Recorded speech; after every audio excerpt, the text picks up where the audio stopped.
Dans l'écho des cryptos, ce lundi, zoom sur les grandes tendances à suivre dans l'univers crypto en 2023.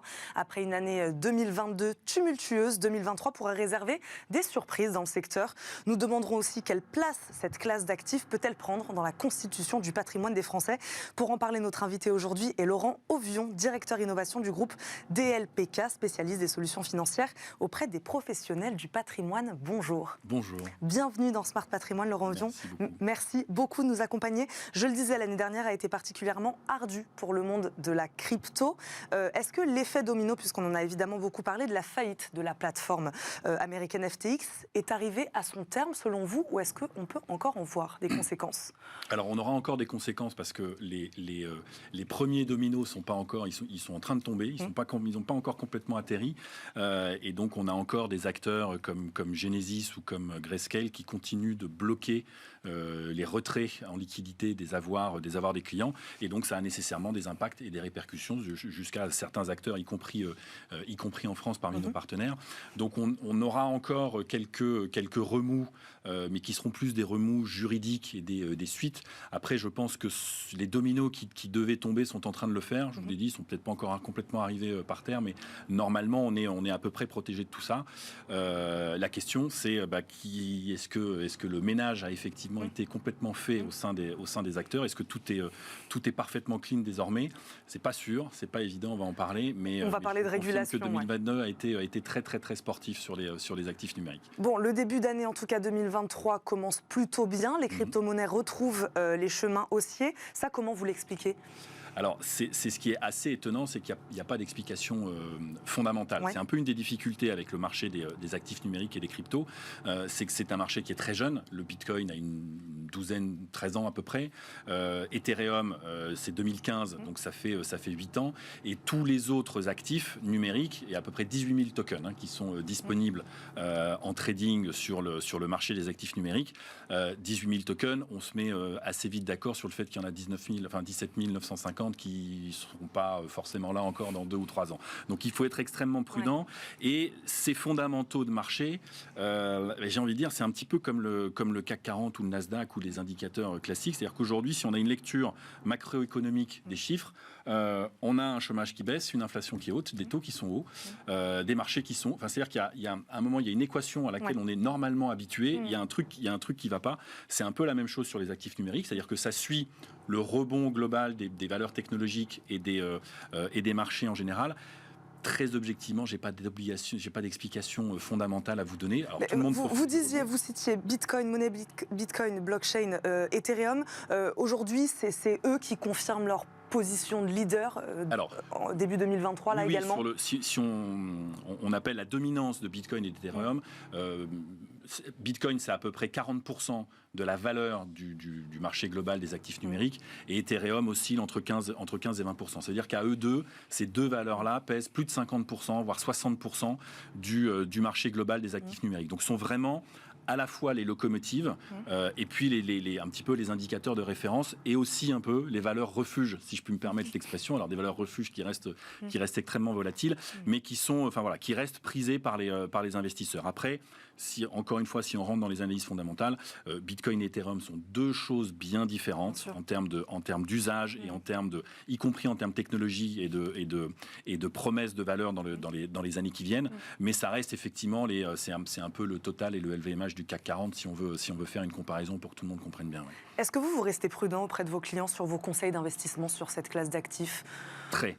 Très, pour plusieurs raisons. La première, c'est que on parle souvent d'un marché des actifs numériques. Ça n'est pas un marché au sens où on l'entend, ou au sens où on a l'habitude de travailler. Un marché, c'est un marché qui est organisé, qui a des règles, notamment de communication, qui a des règles de transaction, qui a des règles de prise de participation, ou en tout cas où chaque acteur est tenu de se plier à ces règles-là, sous peine d'être sanctionné par la SEC aux États-Unis, l'AMF en France, etc., etc.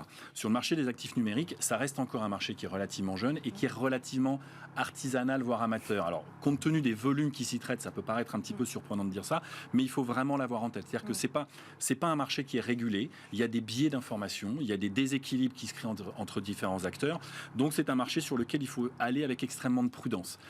Qu'est-ce que ça veut dire et comment est-ce qu'on peut y aller avec extrêmement de prudence quand on est investisseur? Oui, c'est ça, quelles sont vos préconisations, vous? Alors, déjà, il faut bien comprendre qu'il y a 3 composantes dans lesquelles on peut investir quand on s'intéresse à ce marché-là. Le marché des actifs numériques, c'est d'abord et avant tout un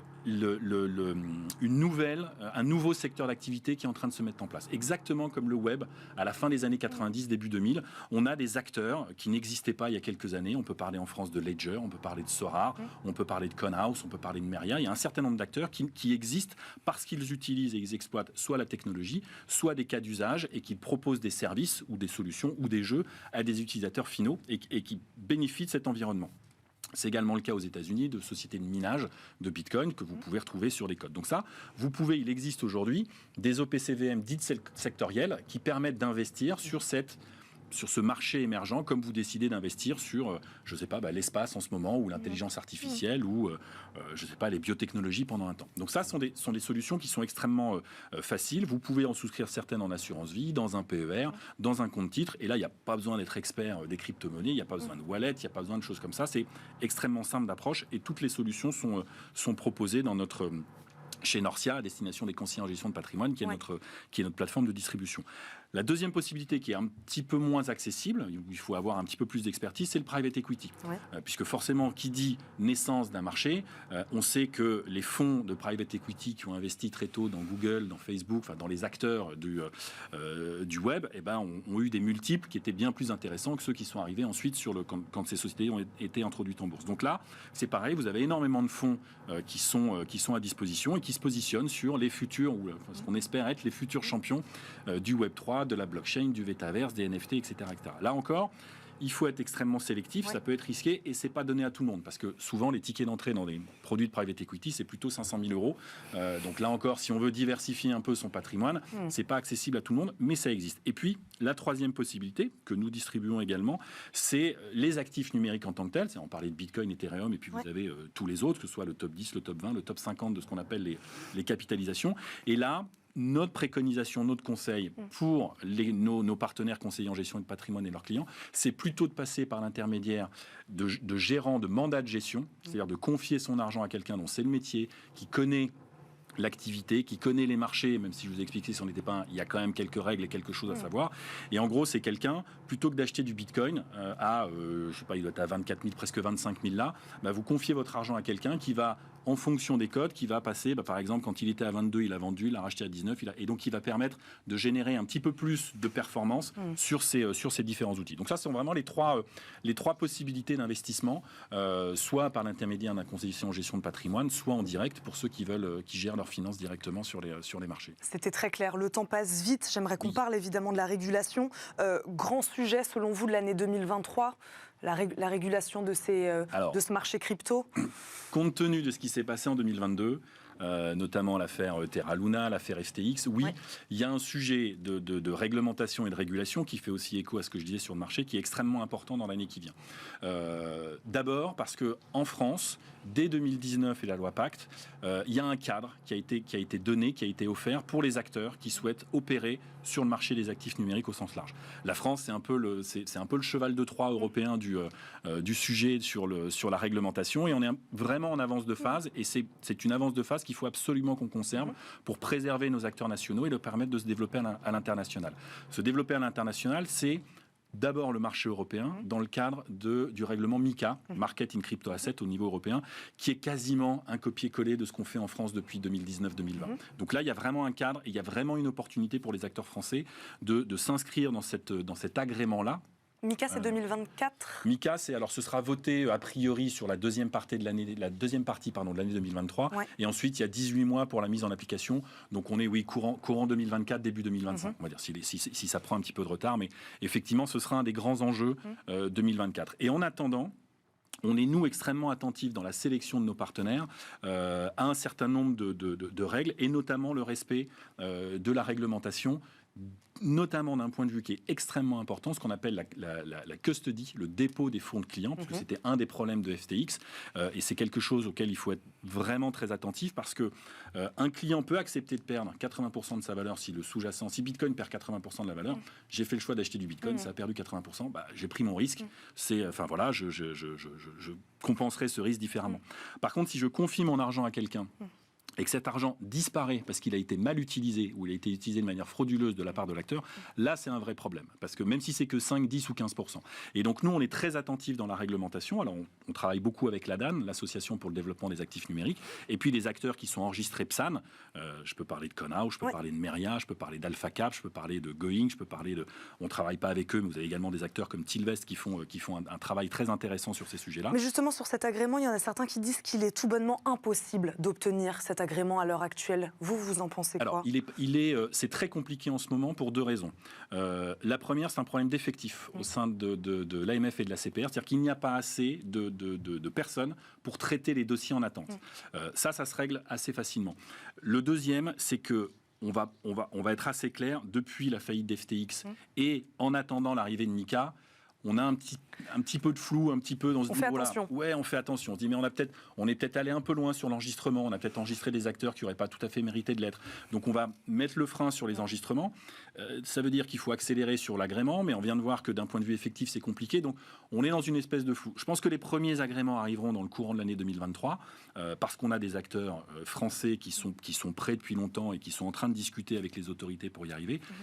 Là encore, ce sera très important pour rassurer les investisseurs, les intermédiaires, les conseillers en gestion de patrimoine, pour arriver à une offre packagée, stabilisée, qui soit très intéressante et opportune pour chacun des clients finaux. 10 secondes, parce que j'aimerais qu'on continue quand même à donner des conseils à ceux qui nous regardent. Vous en avez un tout petit peu parlé tout à l'heure. NFT, métavers, ce seront aussi les tendances à suivre cette année 2023. On terminera là-dessus. Il y a une grosse tendance par rapport à ça. Il y a deux tendances.